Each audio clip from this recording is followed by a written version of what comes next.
In 1983, a French archaeologist named Jean Rousseau arrived in Baghdad, offering to help restore ancient Mesopotamian artifacts. 3 weeks later, an Iraqi art dealer named Abdul Karim began trading rare relics on the black market.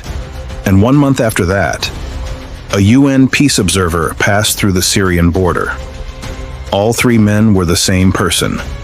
None of them really existed. This is the story of Mossad's most secretive operation, a mission to stop Saddam Hussein's deadly chemical weapons deal, and the agent who risked everything, wearing 3 faces, but keeping one mission. The early 1980s were a time of chaos in the Middle East.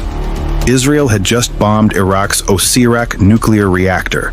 Saddam Hussein, humiliated, began quietly stockpiling chemical weapons, mustard gas, VX nerve agents, with plans to sell them to Libya.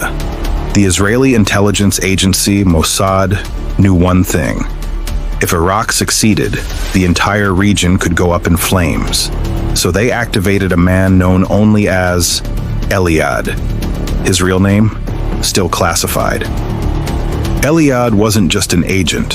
He was a chameleon, fluent in Arabic, French, and Farsi, a master of accents. He had trained for 7 years in Tel Aviv, Paris, and Amman.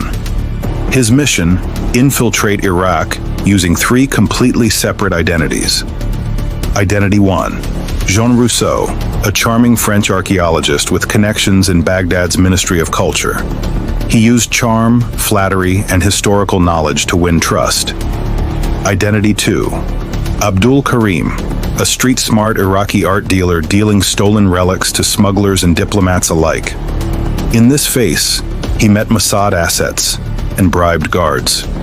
Identity 3, David Stein, a UN peace observer, created only for the final phase of escape. A mask with just one purpose: vanishing. Eliad began his mission as Rousseau, gaining permission to work in Baghdad's National Museum. He subtly copied keys, memorized layouts, and made friends in high places. At night, he became Abdul Karim, hosting secret auctions, posing as an art smuggler, and slipping coded messages into relic crates. One contact, an Iraqi army officer with gambling debts, revealed a secret. A chemical weapons convoy was being prepared, bound for Libya, in exchange for oil and support. But Iraqi counterintelligence was growing suspicious. 2 identities were in danger of colliding. One night, while switching disguises in an old apartment, Eliad noticed a tail, a black Volga that had followed him twice before. Iraqi intelligence had connected the dots.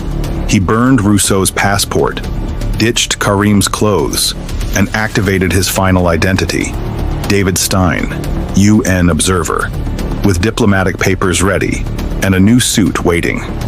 He left one thing behind: a small, ancient-looking figurine he had smuggled into the museum.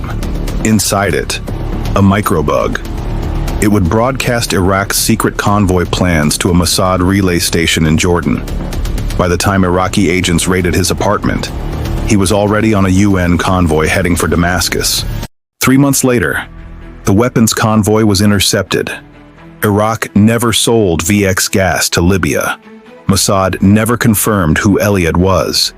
His mission was never declassified, and his face never appeared again. But those who knew him called him the man with 3 faces, a ghost who bent history without ever leaving fingerprints. His story reminds us, in the world of shadows, even one man can become a nation's shield. The best spy, he once said, is not the one who hides in the dark. It's the one who becomes the dark.